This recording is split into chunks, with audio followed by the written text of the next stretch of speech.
Hello, and welcome back to Voyage of a Time Wanderer. Today I thought I would do a quick and casual Friday Reads video for the Easter long weekend.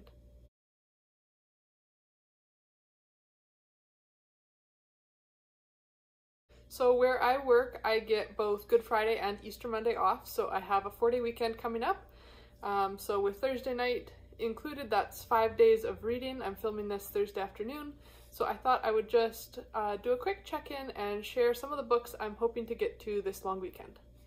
So I have my little stack of books here, and I will start with 3 books that are kind of a carryover from March. If you watched my Reading Through My Family Tree Norway video, you'll know that I was focusing on some Scandinavian literature in the first 3 months of the year. So I have these 3 that are holdovers from that TBR that I want to get wrapped up before we get too far into April.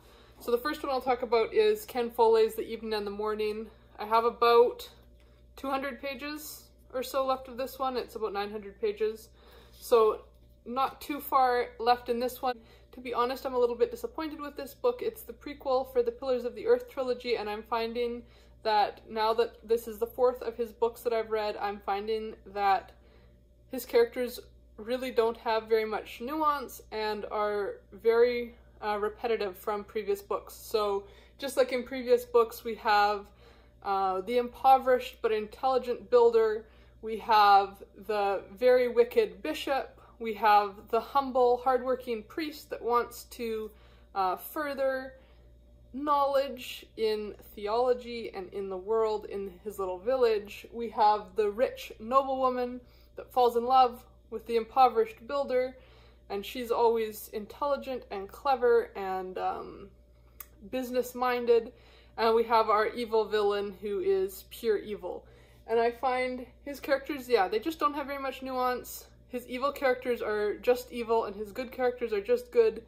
I also don't really like the way that he writes female characters. I kind of wrote it off in the first book because I was so swept up in the all-encompassing world of Kingsbridge, but the more of his books I read, I find he doesn't really treat his female characters very well. So I don't know if I'll continue on with another of his series when I finish this one, but you know, I've already put quite a few pages into this one, and I do really want to know how this book sets up the Pillars of the Earth trilogy. So I'm hoping to get this one knocked off pretty fast. Maybe Thursday night I'll hopefully get this one finished.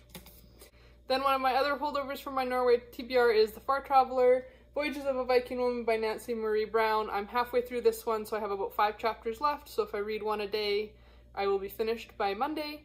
I'm really enjoying this one. She writes such good nonfiction.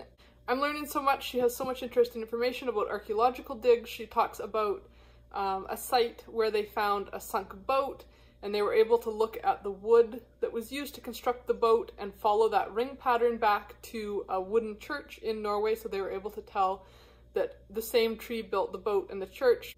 Putting that archaeological find in context, she has some interesting information about DNA for people who have a mix of Scottish and Viking ancestry, and it's just telling a really fascinating story about a somewhat forgotten Viking female explorer. So really enjoying this one. Like I said, I'm halfway through, 5 chapters left. I will definitely get through this one this weekend.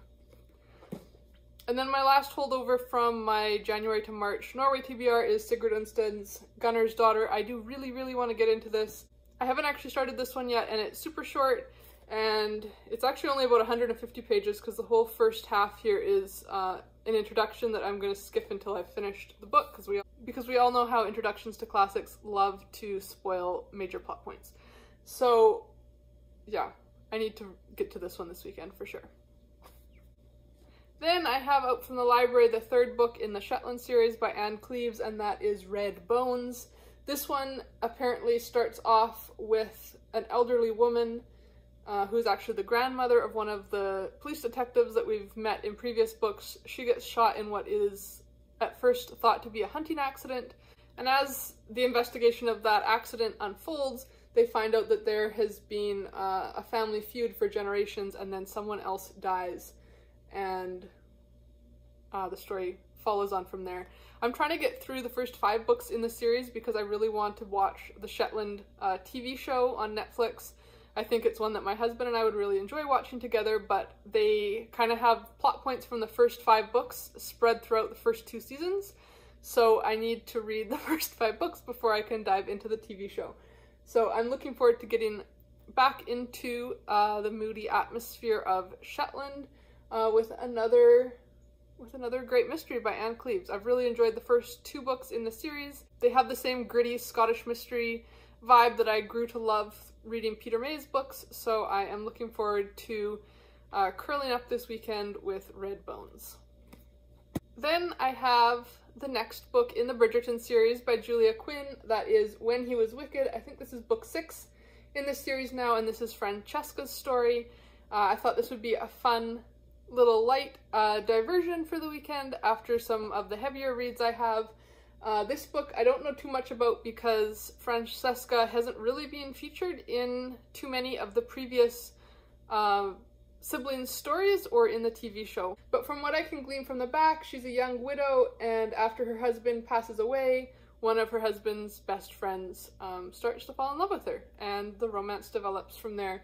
I've really enjoyed diving into the world of Bridgerton. I hadn't really been a romance reader prior to the last year or 2, and I'd never tried historical romance until I watched the Bridgerton TV show and decided I needed to know what happened next, and I couldn't wait for the TV show to catch up. So the world of historical romance is new to me, and it's been fun to have these light, entertaining, but sweet reads to fall back on in the last few months. Then I also have out of the library the second epilogue for When He Was Wicked. After Julia Quinn finished the whole Bridgerton series, she went back and wrote second epilogues for all of them. They're short little novellas that just follow up on a plot point from the book or one of the minor characters from the book, so I'm looking forward to reading this after I finish When He Was Wicked. And lastly, it wouldn't be a good reading weekend if I didn't have an audiobook on the go, and I am super excited that I have got my hold in on The Glass Hotel by Emily St. John Mandel. I read Station 11 just over a year ago in January 2020, and that book kind of set the mood for the whole year. It's a piece of pandemic fiction, and when I read it in January, I actually read it while traveling on a business trip that I didn't know was going to be my last business trip. And I listened to the whole book in about 24 hours while traveling through different airports as our current pandemic was just starting to ramp up. So I have a lot of memories attached to Station 11, and The Glass Hotel is something of a prequel to Station 11. It follows one of the minor characters in Station 11 back before the events of Station 11. But apparently it deals with a major corporation and some kind of embezzlement or financial fraud investigation, and I don't know much more than that, but that's all I need to know. I'm super excited to have this on audiobook, and I'm looking forward to getting back into the world of Emily St. John Mandel's writing. And then while I'm listening to my audiobook, I have 2 different little projects to work on.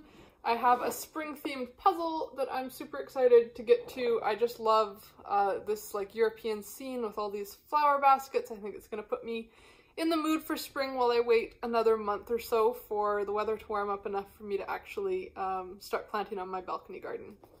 And if I get tired of working on the puzzle, I also have a knitting project on the go, so that's always a good go-to with an audiobook. So that's my plan while I listen to The Glass Castle by Emily St. John Mandel. So this is my stack for my long weekend reading.